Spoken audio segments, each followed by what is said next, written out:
Então, eu vou abrir o Podchá, porque a gente já está aqui, o quê? Conversando. Estou recebendo minha grande amiga, Gabi Noronha, uma jornalista muito foda, e eu precisava trazê-la aqui para compartilhar com vocês um pouco da mulher incrível que ela é. Obrigada, amiga, pelo convite. Obrigada, imagina, uma honra. Sou fã demais, nossa, amei quando você me chamou, fiquei até surpresa.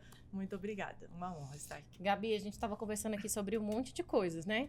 Mas aí, então, a gente vai rebobinar um pouquinho para eu compartilhar com todo mundo essa nossa conversa. A primeira coisa é, como foi a sua história do seu burnout? Conta para mim. Eu sou jornalista, né? Claro, né? Que a pessoa tem que se apresentar. Isso. Calma, gente, é porque eu não sou jornalista, eu sou só uma louca. E há 12 anos eu trabalho na Empresa Brasil de Comunicação e há 10 eu sou repórter e trabalho diretamente com o governo. Então, passei por vários governos, impeachment. Lá a gente faz uma cobertura para acompanhar o executivo, né? Presidente, todos os ministros, e a gente tem que mostrar as políticas públicas, acompanhar. A minha parte é bem mais institucional. Isso a gente, né? O trabalho tem muita viagem, a gente viaja muito, tem muito deadline todo dia. E isso foi se inserindo na minha vida, né? Muita pressão. Com todas as trocas políticas, as pressões foram aumentando. A própria empresa, né? O meu emprego começou a ficar instável. Teve um programa de demissão voluntária também? Teve um programa, né? Em que ano foi isso? Foi em 2000 e... Foi no início do governo Bolsonaro. Quando teve o impeachment, no Temer, as coisas já começaram a ficar um pouco instáveis, já começaram a falar sobre acabar a EBC. Só que a gente trabalha diretamente com eles, né? Também mudam os chefes, mudam as cobranças. Aí, de repente, você é vista como uma jornalista de esquerda, com outro governo. Aí mudou de novo o presidente. Quando mudou para o Bolsonaro, as coisas ficaram realmente sérias, assim. Militares viraram diretores. E eles queriam controle total. E começaram a ver redes sociais, começaram a... As redes sociais privadas dos privadas, assim. Eu apaguei tudo da minha, assim, não podia mais ter nenhuma opinião política. De certa forma, eu até entendo, assim, mas era a minha rede privada fechada. Uhum. E não era famosa, não tinha nada disso. Mas eles conseguiam, continuavam Mas tendo... você é famosa. Não, eles continuavam tendo acesso e eu queria muito continuar sendo... Como é esse acesso? Como é que é acesso a uma rede privada se você não aceita? Não faço ideia. Eu sei que me chamavam na sala e falavam, olha, tem isso e isso no seu Instagram e não é postura de uma repórter do governo. Aí quando eu parei de postar qualquer coisa de política, eles se incomodavam com foto de biquíni. Se eu postasse qualquer coisa de feminismo, era considerado, assim, motivo para ser chamada na sala. E era um monitoramento muito próximo, assim, né?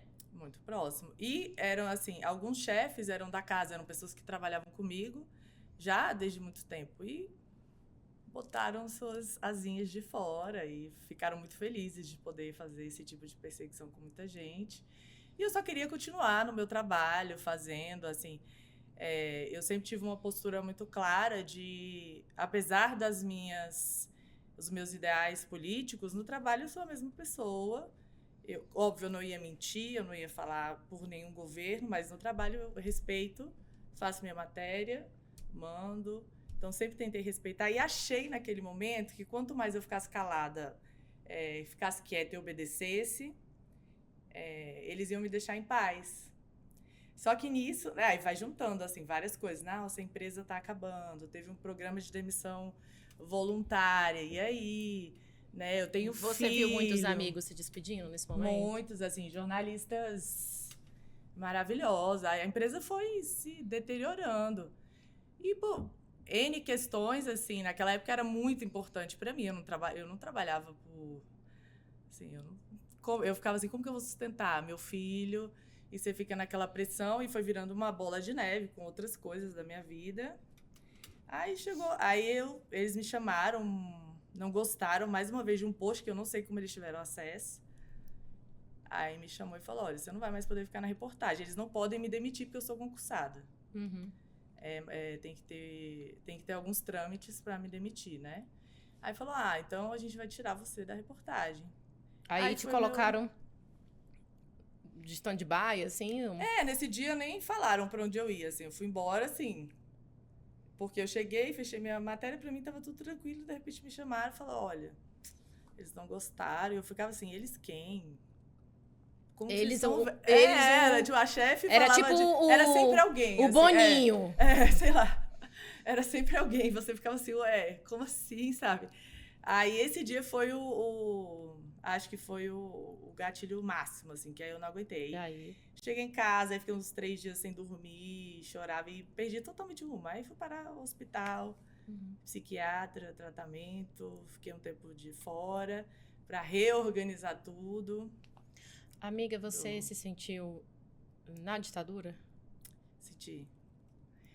Eu comecei até a entender umas coisas, assim, porque quando eu estudava ditadura, a gente via, sei lá, a gente assiste filmes, eu ficava, cara, como as pessoas, sabe, deixavam isso acontecer, ou eu não entendia que muitas pessoas dão um depoimento que não eram nada, eram estudantes só, né, e foram torturadas. Aí eu comecei a ver que realmente, assim, certas pessoas, quando têm poder, às vezes só porque ela não foi com essa cara, ela vai usar aquilo. Sim, eu entendo isso. Eu nunca fui uma pessoa nem militante, alguma coisa assim. Talvez eu sempre tive opiniões fortes. Mas no meu trabalho, aí a gente começa a ser perseguido e fala, não entendo, sabe? Que tipo de perigo que eu ofereço? Que você pode oferecer, né? Eu apenas abaixei minha cabeça. Assim, mas foi o controle covarde. Pelo controle, né? É o controle. O controle que as pessoas querem. Eu tenho certeza, eu falo para todo mundo, assim, eu tenho certeza que até pessoas da minha família iriam, sei lá, no momento, se tivesse oportunidade, falar assim, não, ó, ela, abusada, vai, leva, prende, sabe, assim. É porque a gente, quando tem uma existência subversiva, e aí eu não tô colocando eu aqui como a mártir da vida, porque eu não sou, eu sou uma mulher branca, de classe média, tô falando aqui do alto dos meus privilégios, mas a minha existência também é subversiva. Eu sou subversiva porque eu não concordo com um padrão de comportamento que as pessoas esperam de mim. E isso eu vejo no olhar das pessoas que a minha existência incomoda. Foi ontem, antes de ontem. Cássia é uma grande amiga, beijo, Cássia, que já veio até aqui no podcast, me convidou para um evento do STF. Ela é sempre muito gentil comigo. E aí sentamos numa mesa, assim, não era uma mesa que a gente escolhia, né, onde estava, então cheguei ali onde tinha lugar, sentei e tal. E eu, apesar de saber falar de uma forma formal, eu não quero. Eu não quero ser essa pessoa formal.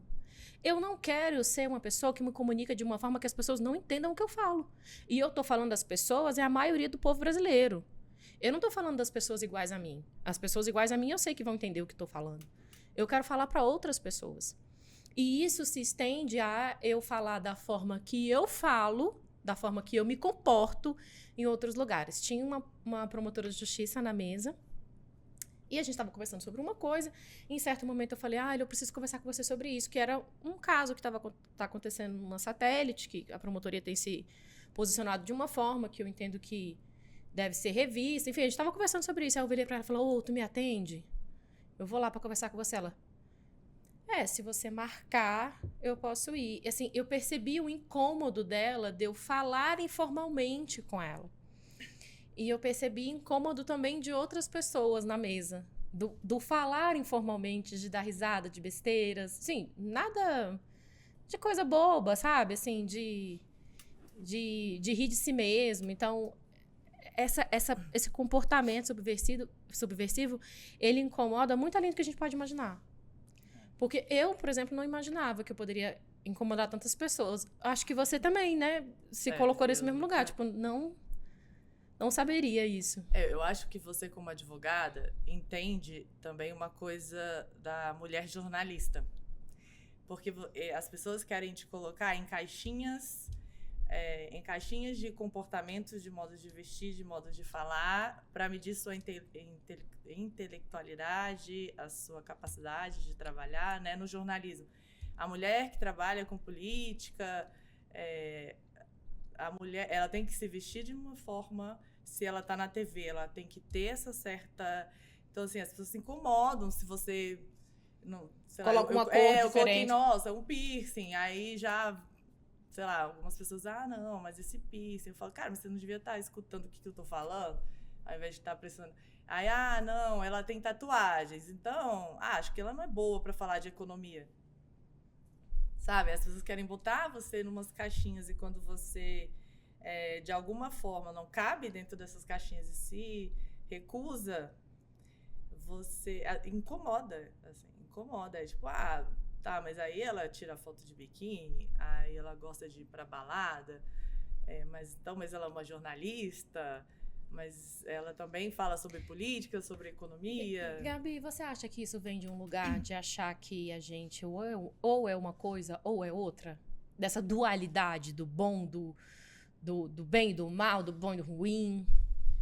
Eu acho que as pessoas, elas se sentem controladas, elas têm medo de quem não... Elas têm medo, elas querem controlar você também porque elas se sentem controladas, né? Elas têm um medo de... Assim, eu tentei entender muito. Eu falava assim, eu não entendi. Eu falava, gente, mas eu não tô fazendo nada. Por que as pessoas, tipo, prestam atenção? Até eu fazia o jornalismo, chegou na minha vida meio que por isso. Porque eu era uma criança, hoje revendo a minha vida, que eu nunca tive vergonha de falar. Eu subia em palco, eu queria fazer dança. E aos poucos foram, tipo, matando isso em mim, sabe? Era errado, fala baixo, fala menos.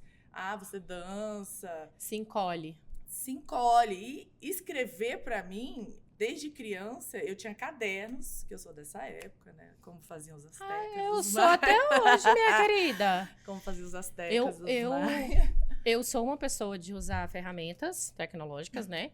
Mas eu sou total do caderno. Total do caderno, da caneta. Adoro canetas. Eu sou da pessoa de escrever. Então, eu escrevia, eu fingia que ia escrever livros com 9 anos de idade, assim. Só que eu escondia, porque era a minha forma de continuar, de alguma forma, me expressando. Aí, com o tempo, eu fui... eu queria ser escritora, mas eu não sabia nem para onde ir. Quer dizer, eu sou do Gama, minha mãe professora, uma família pobre, assim... Não tinha ninguém da minha família, né? Tudo muito difícil. Aí eu, sei lá, talvez jornalismo.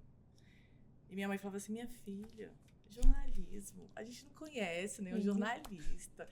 Como que você vai fazer? Eu, não, mãe, vai ser incrível. Jovens, né? Jovens Nossa, fazendo merda. Eu sempre, assim, ficava essa menina muito sonhadora, assim. E a escrita ficou nesse lugar pra mim, muito sempre... Foi aí que eu quis o jornalismo. Só que quando você começa, você fala... A vida real é muito diferente. Nossa, muito Você diferente. concorda com o que muitos escritores falam, que quem escreve não escreve pro outro, escreve pra não morrer, pra não se explodir em si mesmo? Eu sou assim. Tanto que eu tenho muita dificuldade das pessoas lerem o que eu tenho, assim, um projeto que eu tenho, que eu nunca fiz, fazer, sei lá, um pseudônimo, uma coisa que pra ninguém... Para um dia publicar o que eu já escrevi, que não seja de matérias do jornalismo. Porque eu escrevo muito mais para mim, para falar sobre o que eu sinto, para, sei lá, ali que eu existo. Quando eu sei que ninguém vai ler, é onde eu existo, sabe? Assim, que aí eu sei que ninguém não vai meditar igual na TV, não vai falar, sabe? Não vai te julgar. É. Tá ali o que você sentiu, não tem edição, não tem julgamento, não tem corte, não tem censura. Às vezes eu encho até o saco, eu falo assim, tô nem aí, não vou ligar pro português, pra pontuação. Sim. Vou escrever aqui, mas escrever, assim, na minha opinião, né? Escrever é um ato de se expor ali, de realmente colocar pra fora algo que não consegue mais conter. É um extravasar. E aí, às vezes, realmente não dá pra escrever de uma forma culta ou gramaticalmente correta. Eu gosto de dar esse espaço que, geralmente, claro, no meu trabalho, aí eu fui aprender o que era jornalismo, né? Então, você tem que ter tempo, tem que ter escrever, tem a informação, tem um monte de regras que você vai tentando trabalhar, você tem o tempo, você tem o editor, você tem... mas aí o governo agora diz que não pode falar de guerra, tem que falar conflito. O controle por você ser mulher, porque uma coisa é você ser homem jornalista. Outra coisa é mulher. você ser mulher jornalista. E onde você vê mais essa diferença, assim, essa segregação? Na política, né? Na política, eu acho, porque ainda é um pouco dominado. Um pouco? Ainda. Assim, é porque eu falo, tem muita jornalista mulher. Tá. Eu tô pensando que o cenário político em relação às pessoas assim, da política, tipo os deputados, senadores. Os jornalistas, né? Tá. Os jornalistas que cobrem política.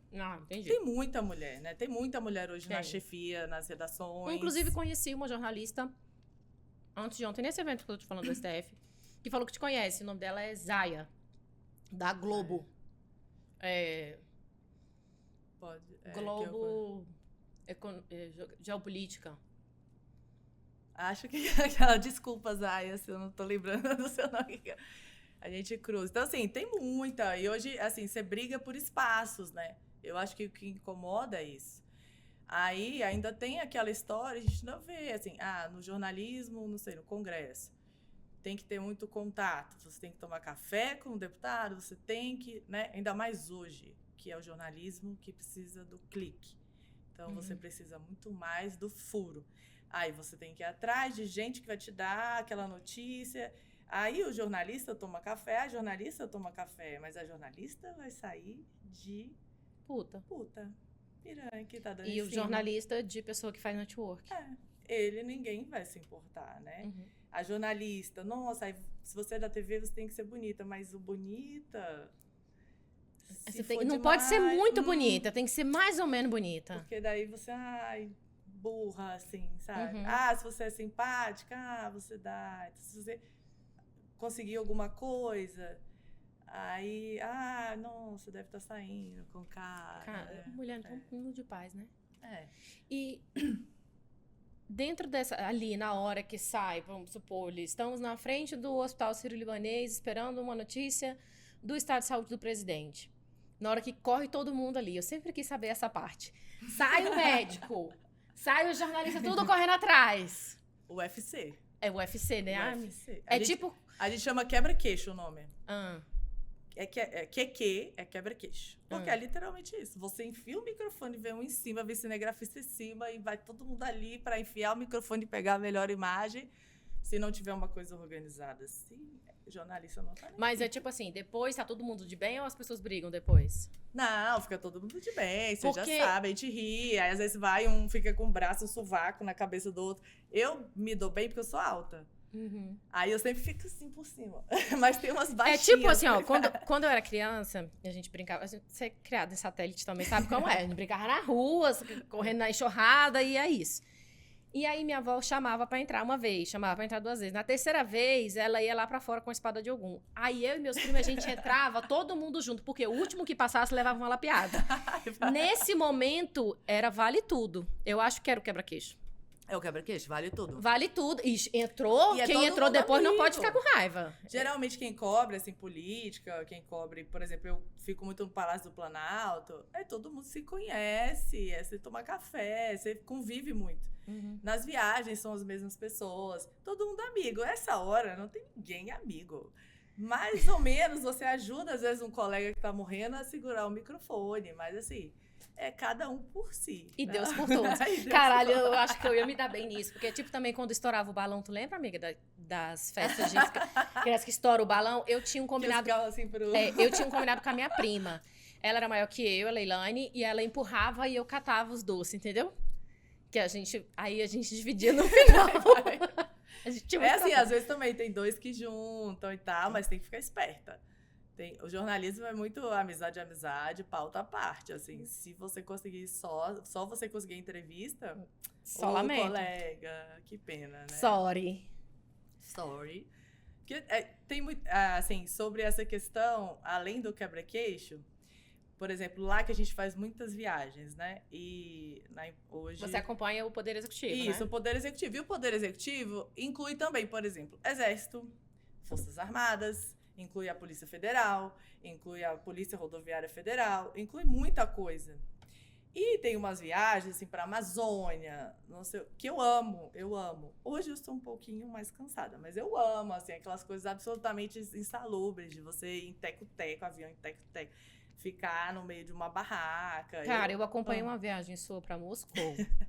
Moscou? Não, Azerbaijão, não foi? Um lugar que tava um frio pra caralho. Foi a última que o Airbnb cancelou, não? Não. Antes disso, que você tava bem na neve, assim, fazendo do lado de fora, tava muito frio.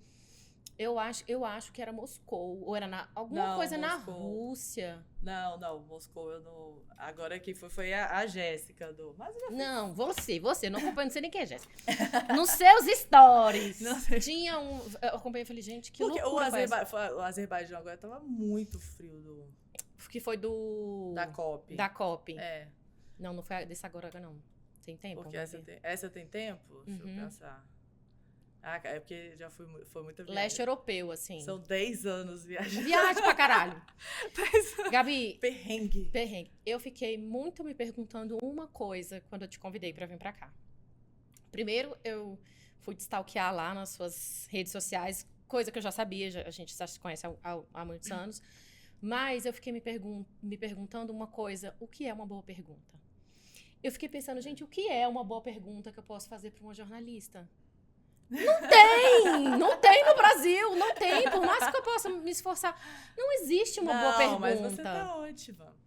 Eu hoje tenho pra mim, assim, que são coisas que você também não aprende na faculdade, assim. Eu acho, como eu falo com pessoas muito diferentes, de políticos, né, ministros, a senhorinha que recebe o Bolsa Família, Uhum. né, semana passada, agora eu tava num assentamento falando com as meninas lá, num barraco. Então, assim, eu converso com pessoas muito diferentes. E eu sempre preciso me conectar com essas pessoas para elas responderem. Então, eu acho que é sempre uma conversa. Você admitir que você não sabe tudo, ser curiosa, e é sempre uma conversa, assim. É sempre tentar ir conectando com a pessoa. Eu geralmente começo sei lá, falando uma brincadeira, alguma coisa pessoal, para ela relaxar um pouco. Vou falando umas coisas mais fáceis no início, para depois começar. É sempre, acho que pergunta não tem muito... E tá tudo bem ter pergunta idiota? Porque Ah, a gente tem que sim, concordar. Vamos nossa, concordar eu que tem faço pergunta demais. idiota? Eu faço demais. Existe pergunta idiota. Existe. Existe. Não, nossa, às vezes eu faço demais, assim. Às vezes eu chego para fazer pauta, reportagem de uma coisa que eu não sei nada. Aí a pessoa até respondeu, mas você fica assim, aí eu pergunto de novo. Acho que não pode ter medo de perguntar. Às vezes o entrevistado fica meio chateado, assim. Mas é isso, a pergunta... Mas Pior são as respostas idiotas, né? também. Eu acho, assim... minha visão da pessoa que sabe uma somatória total de 0 coisas do jornalismo. Mas eu penso que é até bom quando um repórter não sabe do tema que está entrevistando. Porque ele vai fazer perguntas que as pessoas que estão assistindo vão querer saber. Porque, normalmente, né, o grande público não sabe do que está se tratando aquela entrevista. Então, fazer perguntas básicas ou perguntas idiotas talvez faça parte. Não, faz, assim. Tem muito do público, né? Até hoje, quando eu vou, por exemplo, economia, tem os setoristas. Aí eu chego lá, assim, nossa, ontem eu estava fazendo Ministério das Cidades, aqui hoje estou economia. Aí eles fazem as perguntas, eu não entendo as perguntas. Que dirá as respostas, entendeu? Vai fazer umas coisas. E eu fico assim, nossa, eu tenho que escrever? Meu Deus do céu. Assim, e eu tenho, sei lá, 20 minutos para entender e entregar um texto. Eu não entendo as perguntas que eles fazem, mas eles fazem um produto específico, né? Uhum. Eles vão escrever para o público deles, assim, eles Sim. vão escrever para outras pessoas. O meu caso não é esse, né? Eu escrevo para a Voz do Brasil. Que é aquele Em programa Brasília, de 19 rádio. horas. Em Brasília, 19 horas. Inclusive, eu ouço Voz do Brasil. Gente, assim, não é que eu ouço Sério? todos os dias, mas eu gosto. Se tá passando Voz do Brasil, eu não troco. Ah, gente. Eu fico gosto muito de ouvir Voz do Brasil. Porque Dá o maior trabalho fazer. eu acho que eu comecei a ouvir Voz do Brasil quando a Tatá fazia. Ah, sim. Porque- Thaísa, beijo. Amor, você é maravilhosa. Saudade. Eu tô com saudade. Faz muita falta lá na IBC. A Tatá fazia a Voz do Brasil e eu gostava de ouvir a voz dela.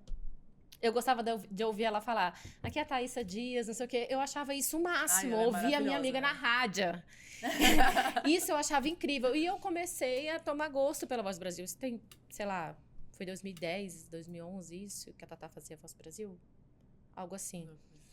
E eu comecei a tomar gosto pela Voz do Brasil, e aí eu percebi que, cara, tem muita notícia maneira ali. Tem notícia do Poder Judiciário, que tem muita coisa maneira sendo vinculada. E a gente perde, né? A gente perde muita coisa boa sendo produzida por preconceito, por achar que tá... né? Enfim. Assim, a Voz do Brasil, eu também tô, né, há 10 anos fazendo. No início eu tinha porque às vezes é difícil, assim. Isso também depende da chefia, né? Às vezes eles querem umas coisas mais protocolares, querem uma voz mais tradicional. Às vezes tem chefia que entra e fala, vamos fazer... Porque rádio é diferente de TV, né? Eu faço pros dois. E rádio é muito legal, porque rádio... Na TV, para você contar uma história, você tem que ter imagem. Eu não posso falar nada no off que não tenha na imagem. Sim. A rádio não, eu posso contar a história. E vai para lugares que a TV não vai. A gente não tem muita audiência. Geralmente é no YouTube da TV, assim, lá, as nossas matérias. Mas a voz, ela chega... No interior, quando você fala... Chega demais. Chega, assim. Então, eu sempre penso nessas pessoas que Você sabe que você tem uma voz de jornalista, né? Eu acho que eu fui ficando, não sei, assim. Tem, amiga. Você tem uma voz de jornalista. Mas eu não tinha, não. Eu fiz fono pra caramba. Você tem voz de Eu odiava jornalista. minha voz. Thaísa também. Tem voz de jornalista. Não, a Thaísa tem, eu acho. Mais Thaísa que tem eu. demais, tem Mais demais. que eu.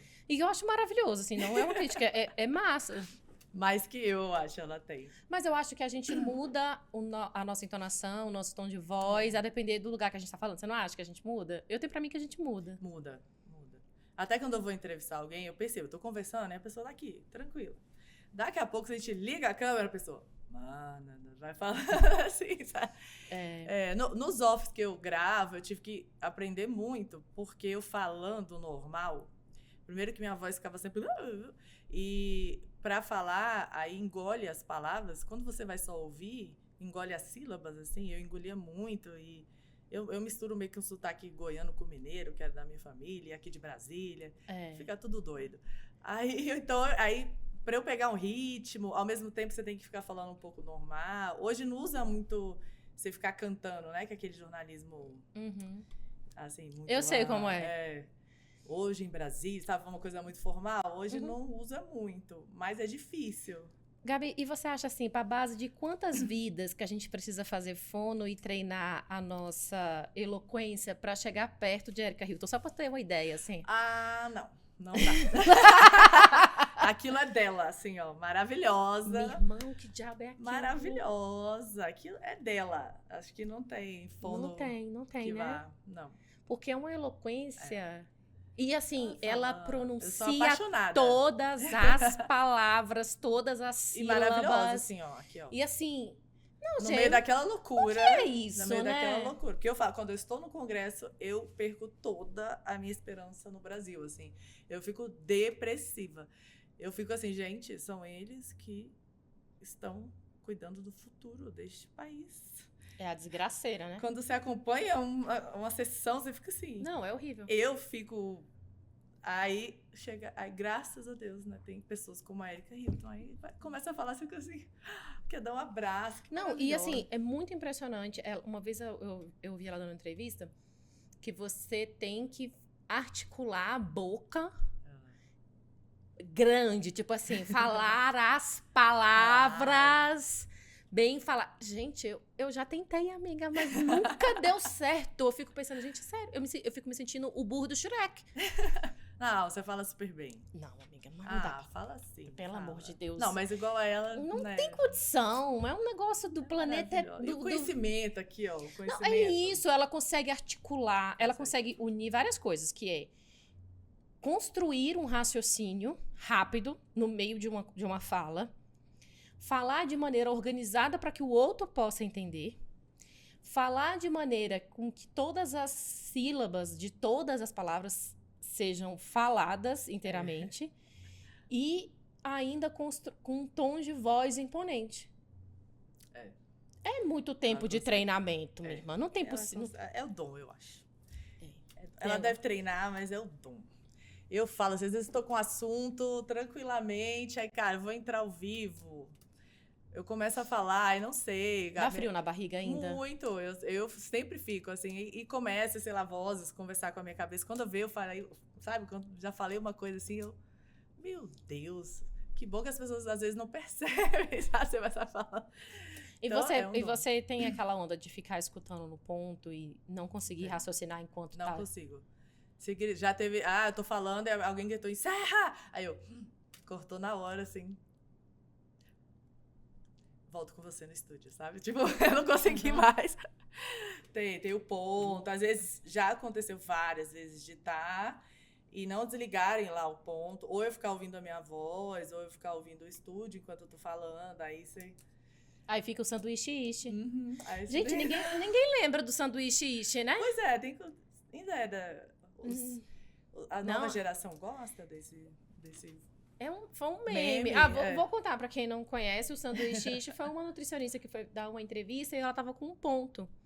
E quando ela falava das comidas e tal, ela falava sanduíche e ela ouvia a própria voz retornando no ponto dela e ela repetia o final. Ela ficou sanduíche ishi e aí ela falando várias vezes sanduíche ishi que ela não conseguia, né? Ela ficava presa no próprio ponto.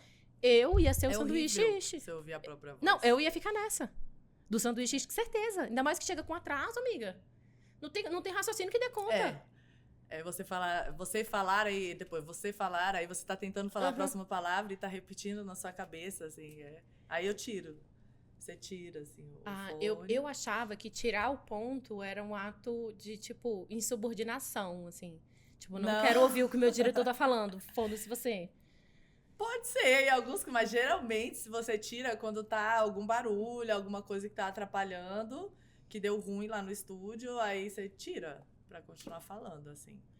Amiga, assim, das questões do jornalismo, eu acho que todas as pessoas do mundo, não tô falando aqui só do Brasil não, né? Do mundo inteiro precisavam fazer como chamou? Uma oficina? Um treinamento? Na Bahia. Na Bahia. Porque o Bahia Meio-Dia é o melhor programa jornalístico do planeta. Não tem nada igual. Amiga, quando eu morava em Salvador, eu não perdi o Bahia Meio-Dia por nada nesse mundo. É muito bom. Cara, é muito bom. A galera dá tanto furo na pauta.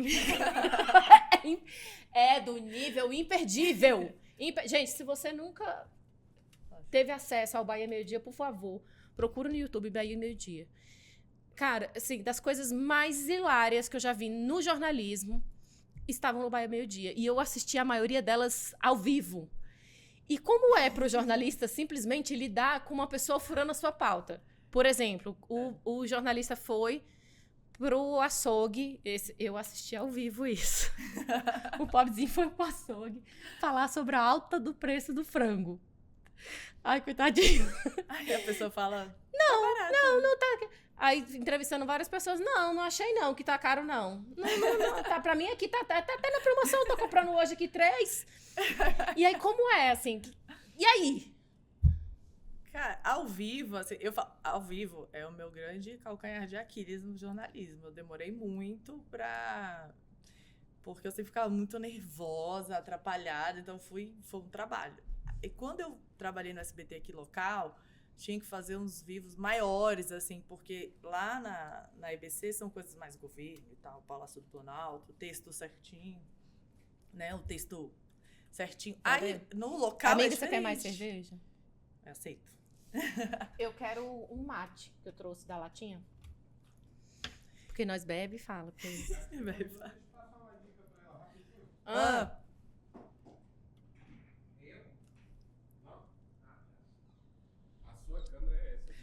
Eu tô olhando pra cá, né? É aqui. Que eu queria vir. Tá. Aí eu tô assim. Tá bom, obrigada. Pois é, Tá, no local é muito isso. Porque são vivos longos e você vai na hora ali entrevistando, é pouca coisa combinada, então você tem que ter jogo de cintura, assim, nem que você, sei lá, dá uma risada, vira, e daí vai tudo, né, que acontece. Pode ser uma pessoa falando, não, sabe, você pergunta uma coisa, aí você acha que ela vai ter uma resposta, ela faz. Às vezes, uma vez eu fui fazer de vacina, aí na hora que eu cheguei a pessoa virou as costas e saiu, sabe, tem umas coisas assim. Aí você saiu, senhora, sabe, aí você tem que continuar, ter jogo de cintura e vai levando às vezes na brincadeira, porque no ao vivo você tem que esperar qualquer coisa, assim, inclusive nada. É difícil. É bem difícil. Aliás, eu amo o lugar que eu mais amo do Brasil. Gravar, fazer Povo Fala. Povo Fala que a gente chama entrevistar as pessoas na rua. É na Bahia. Não, gente, Porque a Bahia mundo não. lá quer falar. A Bahia é o meu país. Vamos falar sobre isso? A Bahia, mas não é à toa que eu casei com um baiano. Eu importei um baiano pra eu casar com ele, porque eu não tinha condição de não casar com uma pessoa que não fosse baiana. Não, lá é maravilhoso. E todo mundo quer falar, assim, geralmente, né? É uma galera que quer muito participar e falar e dar respostas muito boas. Eu amo. Amo demais, assim, Amiga, a Bahia e trabalhar lá. Você, assim, sendo uma jornalista que cobre política, você consegue ver muita diferença entre governos de esquerda e de direita? Nossa, muita. Mas muita. Me conta, assim, uma que você fala assim, caralho, isso aqui é muito diferente. Para começar, as pessoas que começam a frequentar o próprio Palácio do Planalto, assim, para começar.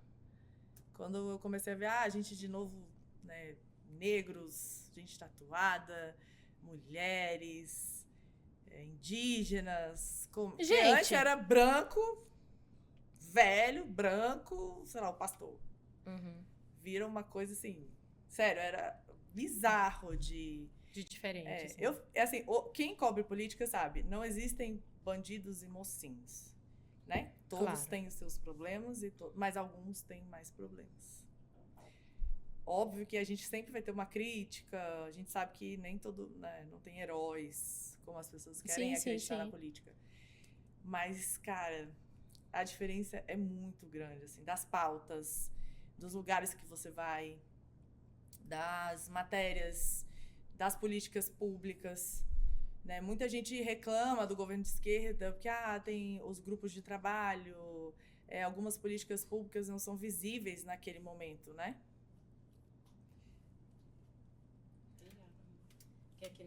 Gente, essa é Zifa. Zifa, fala oi. Oi. Maravilhosa. Agora eles vão descobrir que eu não estava bebendo café, era cerveja. Amiga, eu esqueci de trazer a caneca do Pode Chá pra você e vou mandar entregar, tá? Porque o quê? Essa madrugada foi o caos na minha casa, né? Como eu te disse. Ninguém dormiu. Eu tô aqui virada. Nossa, Mercúrio retrógrado.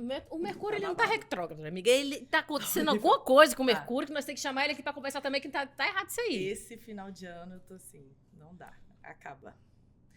Mas, voltando, assim, são outras políticas públicas. É falar de educação, é falar de periferia, que inicialmente pode até, assim, não ter uma consequência direta, né? Porque às vezes a gente quer que resolva, mas são problemas muito complexos. Só de estar discutindo problemas complexos isso, não tem não tem soluções simples, né? É um trabalho muito grande, né? Assim, muita coisa foi destruída, assim, por exemplo, na educação. Eu falo assim, eu desafio todo mundo a me mostrar uma política pública da educação do governo Bolsonaro. Eu desafio. Eu estava lá, eu ouvia todos os discursos, eu acompanhei o Weintraub, sabe? Assim, uma política que eles fizeram foi dos pais, de dar cartilha para os pais lerem para as crianças em casa. Legal, mas a gente estava no meio de uma pandemia. A educação tem N problemas. Aí, agora, né? O governo não presta aqui. Aí fez o pé de meio aqui. Vai dar dinheiro para os meninos que estão lá no 2º grau, que vai fazer o Enem. Então, assim, a diferença, para mim, é gritante, assim.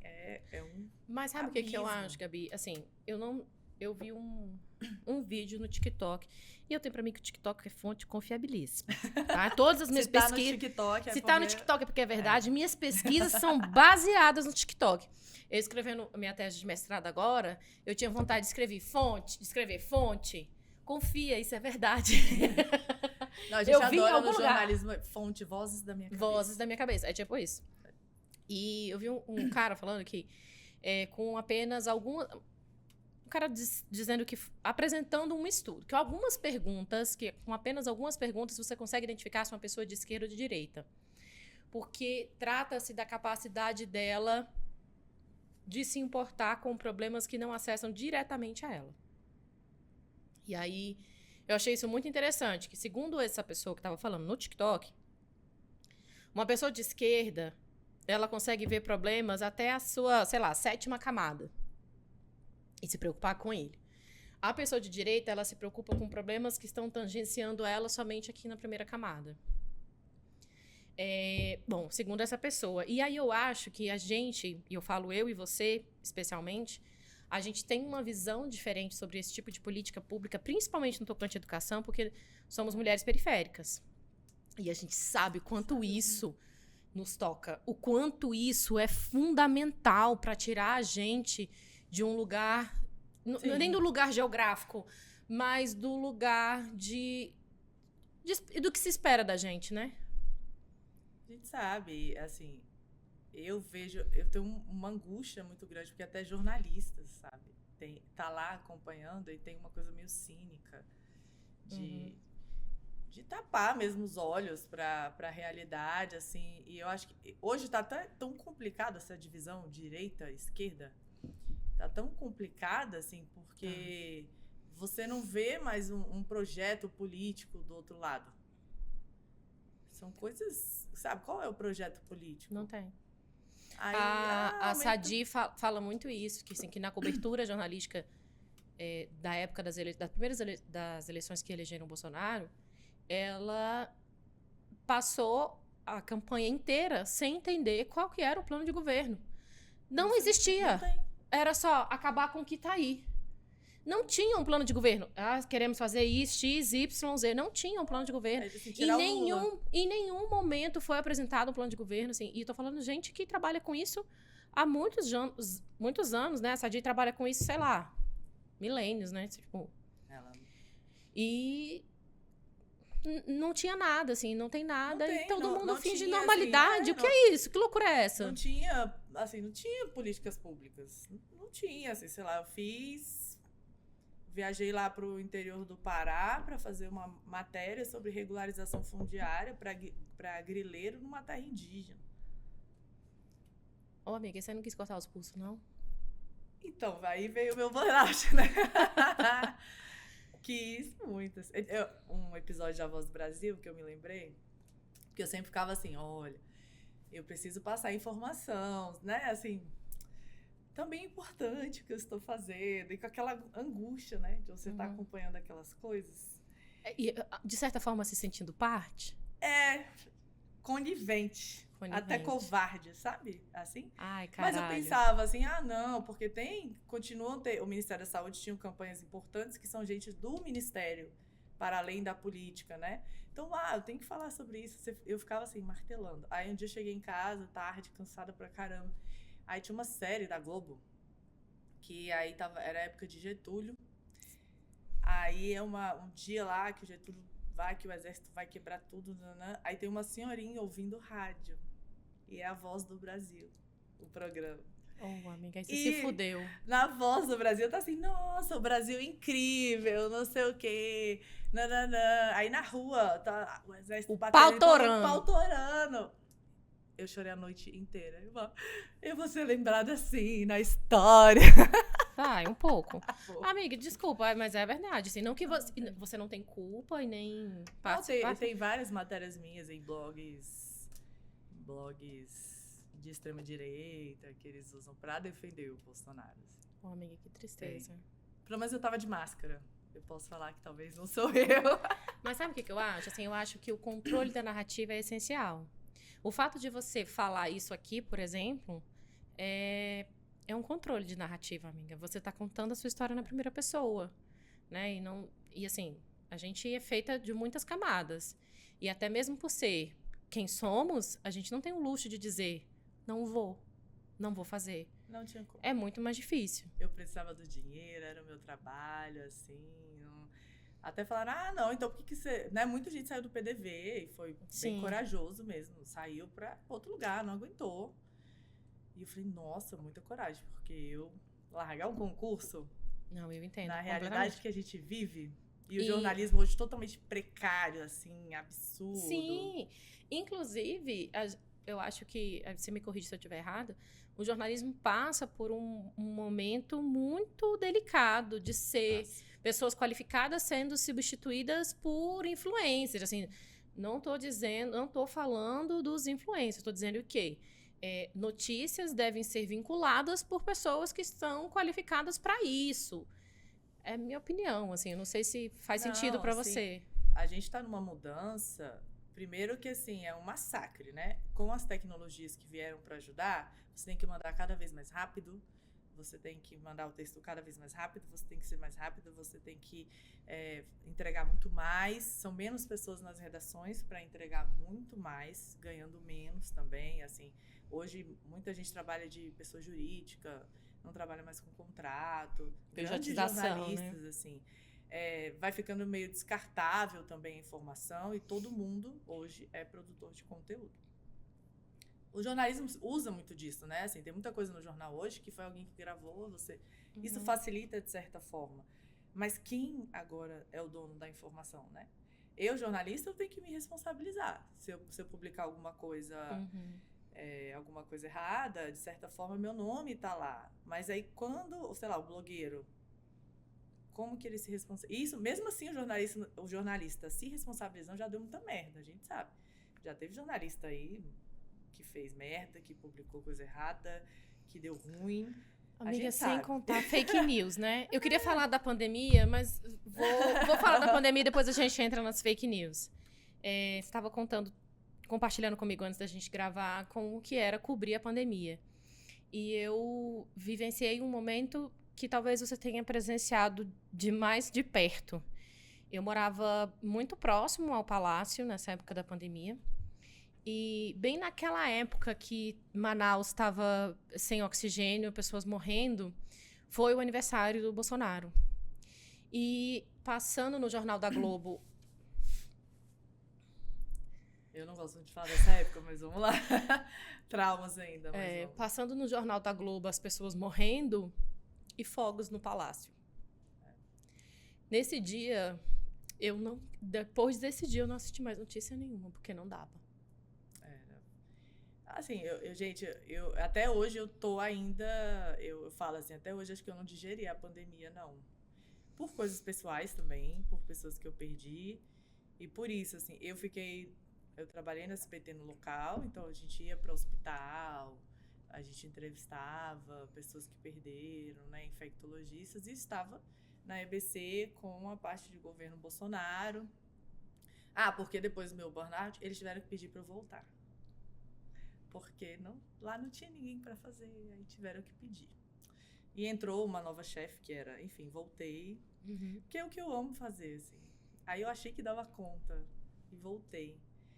E assim, era uma angústia sem fim, assim, você ir e ver que tava briga no Ministério da Saúde porque teve um ministro que apoiou a vacina, ele tira o ministro e bota outro que não apoia. Lá dentro, tinha lugares que você não podia usar máscara. Meu Deus. Porque senão você era uma pessoa de esquerda. Eu entrei em gabinete e falei, não, aqui só sem máscara. E as pessoas lá morreram no Palácio do Planalto, funcionários morreram, assim. Na minha empresa, tinha gente que ficava... Chefes meus, assim, sabe? Eram coisas absurdas. E isso, as pessoas morrendo, e você fala...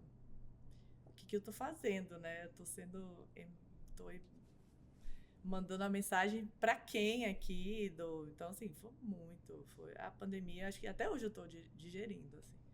Eu acho que a gente, enquanto sociedade, a gente ainda não entendeu a pandemia. Eu tenho, assim, no jornalismo e na vida, eu acho, eu aprendi um sistema que às vezes eu dou uma desligada. Eu desligo o botão. Sabe? Pra ir. Porque senão você não vai. Às vezes a gente precisa fazer isso. Foi o que eu fiz no Sul, lá também agora, que eu tava em Porto Alegre, uma semana da enchente, né? E tinha hora que, pra mim, assim, eu entrevistava a pessoa, começava a chorar. Eu não ia conseguir trabalhar. Eu fiquei sem dormir lá, assim, desesperada. Aí tem hora que você, desliga o botão. E vai. Tira uma parte humana sua. Sim, eu entendo. E vai, assim, liga o robô. Eu consigo muito fazer isso, infelizmente. Não que isso depois não tenha consequências também. Mas a pandemia eu tive que fazer muito isso. Muito, assim. Foi indo. Aí hoje eu meio que... Mas eu tenho pânico ainda de ver coisas da blusa do Brasil. Eu também. Na verdade, eu tenho um pânico da época da pandemia por eu ter muito medo de perder as pessoas que eu amo. Vi pessoas próximas morrendo. Eu tive a sorte e a bênção de não ter ninguém da minha família falecendo de Covid. Não perdi ninguém próximo a mim, assim, da família. Mas eu perdi pessoas próximas, perdi amigo. Teve uma grande amiga minha que perdeu 5 pessoas da família dela na mesma semana. E ela ficou muito mal. Foi um momento muito desesperador. Nossa, sim. Muito. Eu achei que minha amiga fosse morrer. E eu não sabia se eu acudia a família para o resto da família que ficou para enterrar seus mortos ou se eu me preocupava com a minha amiga que estava muito mal. Então, assim, foi um momento muito delicado.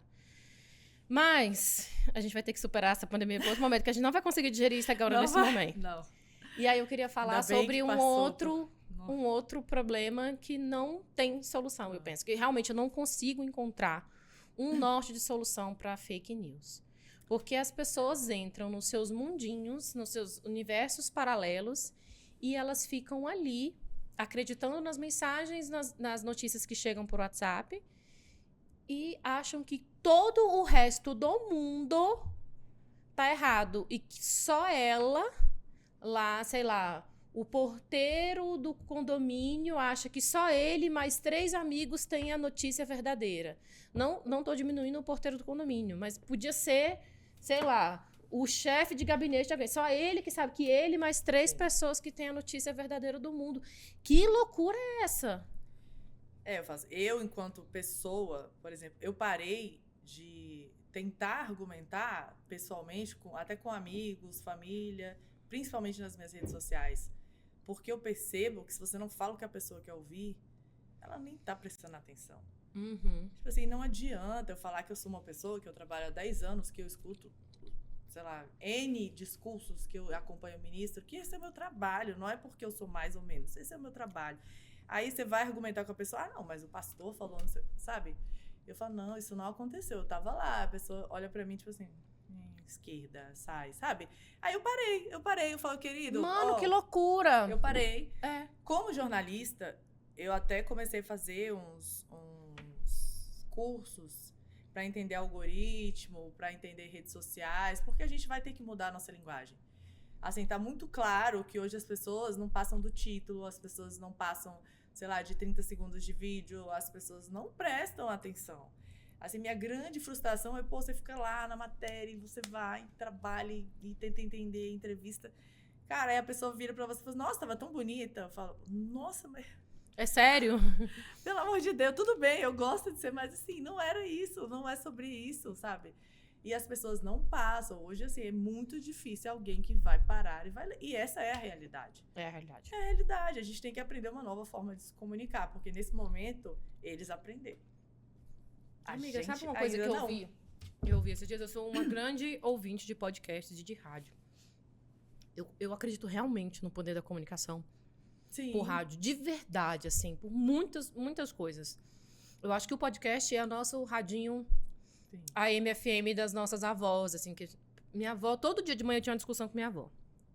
Todo dia de manhã minha avó falava assim, põe no gogó. O gogó era um antigo radialista de Brasília.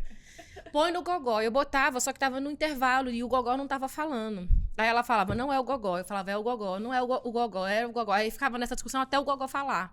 Aí o gogó falava, ela fala, você colocou agora. E aí a gente ouvia as primeiras notícias do dia ali, a gente fazendo café da manhã, enfim, penteando o cabelo, arrumando as coisas ali. E na minha casa também a gente sempre ouvia rádio relógio, porque tinha despertador, e aí ligava direto na CBN de manhã. E eu lembro, assim, das coisas mais... Tipo assim, eu lembro de momentos políticos muito importantes que eu ouvi no rádio. Quando o Cristóvão ganhou o primeiro o primeiro mandato de governador do DF, eu ouvi a notícia na CBN, o pessoal fazendo a contagem de votos. Na época não era urna eletrônica, era urna de papel. Nossa, E é mesmo, foi né? muito bonita a transmissão. Eu chorei de emoção. Eu era criança, eu nem entendia aquilo direito. Eu era pré-adolescente, assim. E foi muito emocionante. E eu tenho memórias afetivas muito vinculadas ao jornalismo e à forma com que as notícias chegavam. E por isso que eu acho que o rádio, assim, é uma coisa que conecta muito. Você tá ali lavando uma louça, parece que a pessoa tá do seu lado ali em casa, entende? Eu acho o rádio mais próximo do que a televisão. Hoje, assim, eu pergunto muito pro meu filho, sei lá, os mais jovens, né? Eu falo, Vitor, ele não assiste jornal nenhum, não quer nem saber, odeia, não sei. Mas o podcast, o youtuber, o não sei do que, ele sabe e escuta 40 minutos, né? E é muito. Eu até ficava muito incomodada, assim, que eu falava, nossa, eles ficam gritando, porque é uma outra linguagem, né? Sim. Assim, mas eles gostam, amiga, nós né? tá velha, né? Hã? Nós tá velha. Nossa, eu tô velha. Eu ficava, sabe aquelas velhas? Ai, credo, fica só gritando. Igual minha mãe fazia. Então, mas aí...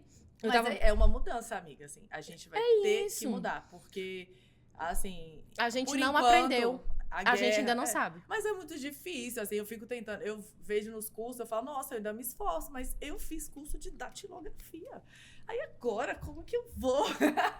Juro, eu fiz curso. A gente usava papel senhora. carbono. Eu sou uma senhora, entendeu? Pra mudar. E agora tudo muda, assim... Amiga, nossos vícios iniciaram no mimeógrafo.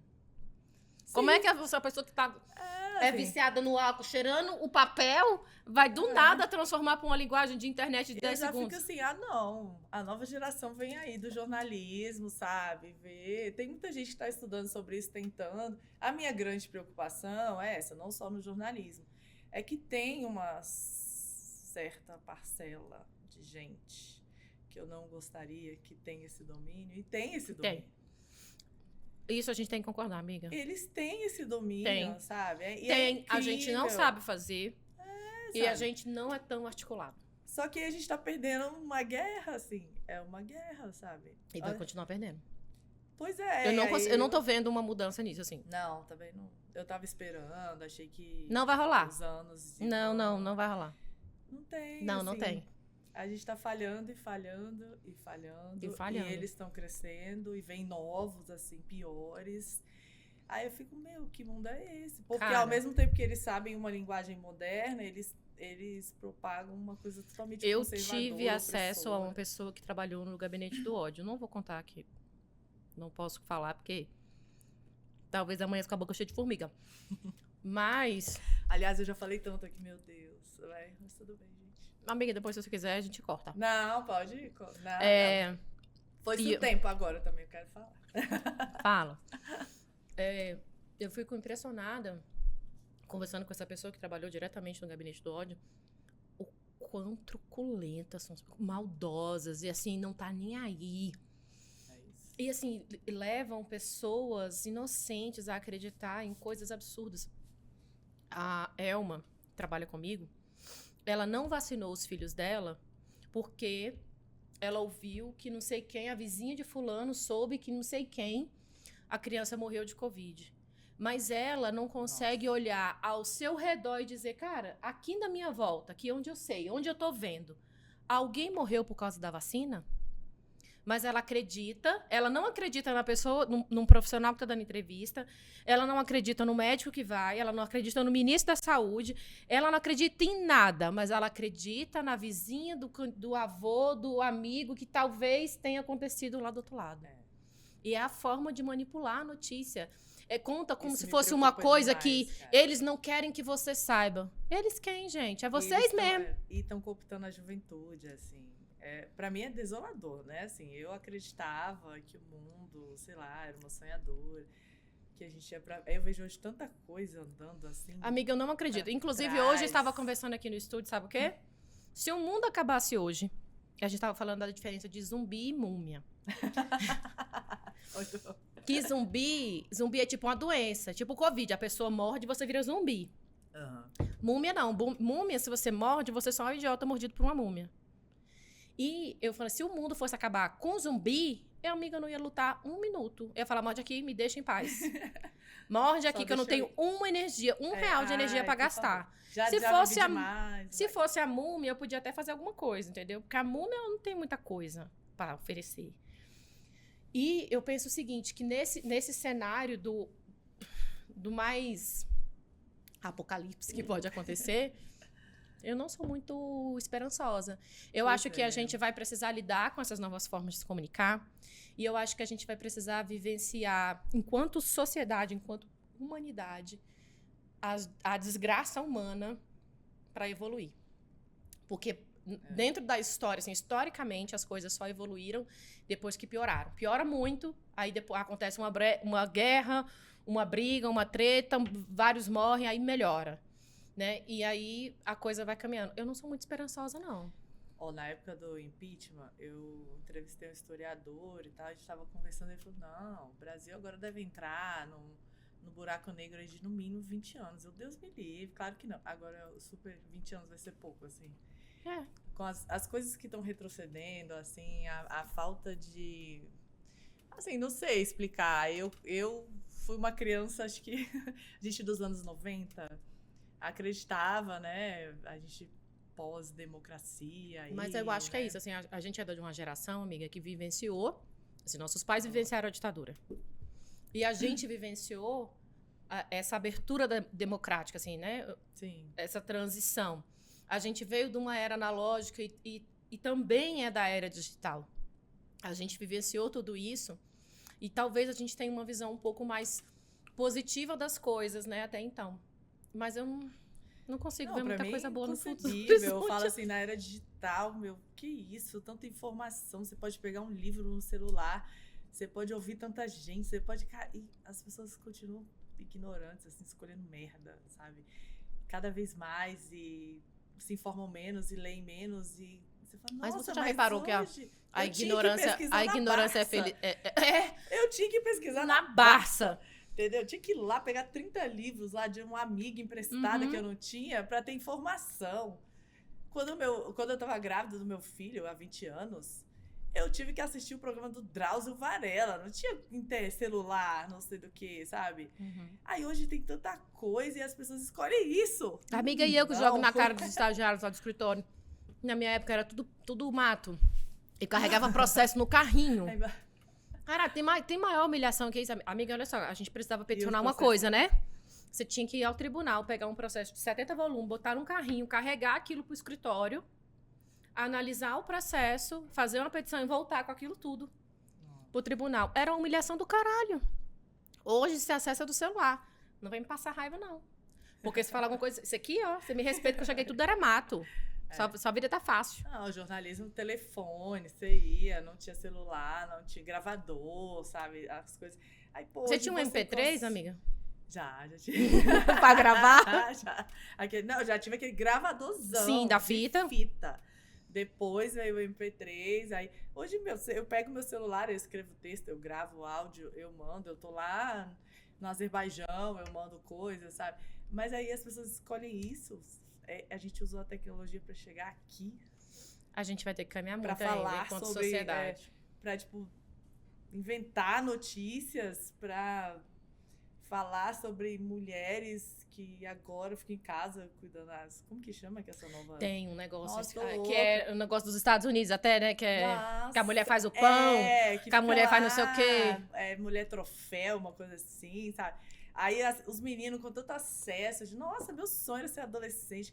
Eu pegava o papel crepom e passava no... Aí agora os meninos com acesso, vinham Amiga, eu tava na caixa d'água. Eu, de hein? clean girl, sabe? Clean girl, caralho. Que é a menina que você tem que ficar com o cabelo de gel, aí, nossa, não pode ter tatuagem, que você veste uma roupa O cabelo assim. de gel eu vou ter que defender, porque quando meu cabelo tá Não, eu sujo... eu faço, total. É a defesa do cabelo sujo. Eu faço também. Mas eu não tenho condição Quando de eu ser... vou pro vento no jornalismo, mas assim, Amiga, minha que beleza estética não chata. permite eu ser básica.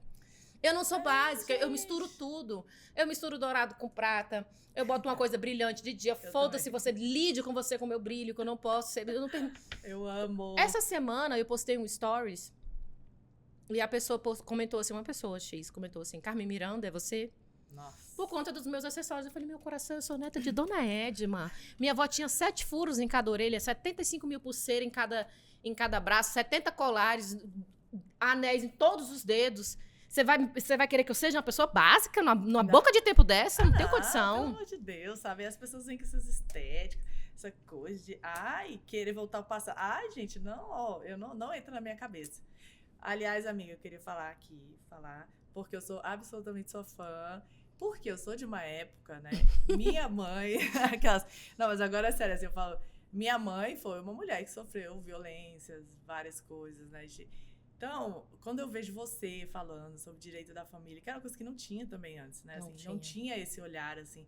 Isso é tão fundamental, assim, eu assisto seus vídeos e falava, caracas. Eu mostro pra minha mãe, inclusive, eu falo, ai, que olha, massa. mãe, se tivesse uma chamira, assim, na época... Amiga, se tivesse uma chamira na época que eu precisava de uma chamira, minha vida seria diferente. Não, eu sou muito fã do seu trabalho. Porque assim, eu precisava dessas informações, assim, sabe? E às vezes é falta de informação mesmo. E isso até é uma dificuldade que eu tenho com a galera de tráfico. De negócio de internet. Como é que é? Tráfico? Tráfico não, gente. Tráfico é meus meninos. Tráfico pago de internet. Que eles perguntam qual é o seu público-alvo. Eu falo, não tenho. Qual classe social? Não tenho. Não tenho. Eu não quero me comunicar só com mulheres que são iguais a mim. Eu quero me comunicar com a dona de casa, eu quero me comunicar com a empregada doméstica, eu quero me comunicar com a mulher da faxina, com a porteira, mas eu também quero me comunicar com a promotora de justiça, com outra advogada. Eu quero me comunicar com várias mulheres. Eu não tenho um público-alvo. Inclusive, eu quero me comunicar com homens também. Eu quero que eles escutem as minhas histórias, as histórias das minhas clientes. Isso é o que faz sentido pra mim. Não tem um público-alvo. Assim, o que você faz é que eu imaginei que as pessoas iam querer fazer, né? Assim, você diferencia uma advogada, você pegou uma coisa que... Porque a advocacia, ela também é, assim, dependendo, né? Assim, nossa, e chata você pra mudou, caralho. você tem um padrão, você mudou e você, pra atender esse público que também precisa, que falta muito isso ainda, né? Assim, porque você sabe que você também é um pouco diferente, né, amiga? Que os outros advogados não são muito... Amiga, mas eu isso, colho... aí você vê um mundo absolutamente conservador, assim, os jovens sendo... Que eu falo, Gabi, você não come nenhuma fruta que eu trouxe pra você, viu? É porque eu tenho de sujar o dente. Eu não tô nem aí. Amiga, eu colho os ônus e os bônus de me posicionar. Eu nunca esperei que o fato de me posicionar me trouxesse vantagens. Porque eu sei que não. Mas eu estou aqui para isso. E no dia que eu passar a não me incomodar, eu vou estar fazendo alguma coisa errada. Eu estou tranquila enquanto pessoas das quais eu tenho completo desprezo me convidam a me retirar dos lugares. Sério? Eu saio de lá falando, porra, é isso que eu quero. Eu quero que essa pessoa me veja como o contrário dela. Então, isso realmente, assim, eu colho os ônus e os bônus disso, pode acreditar. Eu perco clientes, eu perco oportunidades, eu perco muitas coisas. Mas eu não vou deixar de fazer aquilo que eu acredito, porque eu ainda posso. Eu uso o meu privilégio para fazer aquilo que eu acredito. Porque em um outro momento da minha vida eu não pude fazer isso. No começo da minha carreira eu não pude fazer o que eu faço agora. Eu precisava ganhar dinheiro. Eu precisava pagar minhas contas, pagar meu aluguel. Eu não podia ter uma atuação na qual eu desejava. Eu tinha uma atuação na qual eu podia. Hoje, em um outro lugar, eu consigo ter uma atuação na qual eu desejo. Mas, assim, falo de um privilégio muito bem estabelecido. E que pode mudar. Se amanhã eu não tiver condição de pagar minhas contas, amiga, porque advogado de direito de família não paga minhas contas. Imagino. Não paga. O que paga as minhas contas são outros ramos dentro do escritório. O que eu cobro das minhas clientes para fazer direito de família, amiga, tá muito longe de pagar minhas contas. É muito longe, mesmo porque eu advogo um bocado grátis. Eu tenho isso. Tem gente que me paga R$200 por mês. Tem gente que me paga 250, tem gente que me paga 300. Então, assim, não ganho dinheiro com isso, mas eu faço aquilo que eu acredito. até o dia que eu achar que faz sentido pra mim. E eu faço ao contrário, eu faço gastar dinheiro com isso. Não ganho, eu gasto dinheiro com isso. Mas é o meu propósito. É o meu propósito e não vou desistir dele, não. Pelo menos por enquanto, não. Pode ser que eu queira desistir em algum momento. Eu falo, nesse momento, eu tô tentando encontrar um caminho também de fazer um pouco mais. Agora tá um pouco mais fácil, assim, óbvio. As pautas mudaram, né? Assim, eu falo muito mais sobre coisas que eu concordo e acredito e acho que tô contribuindo hoje em dia. Não vou mentir.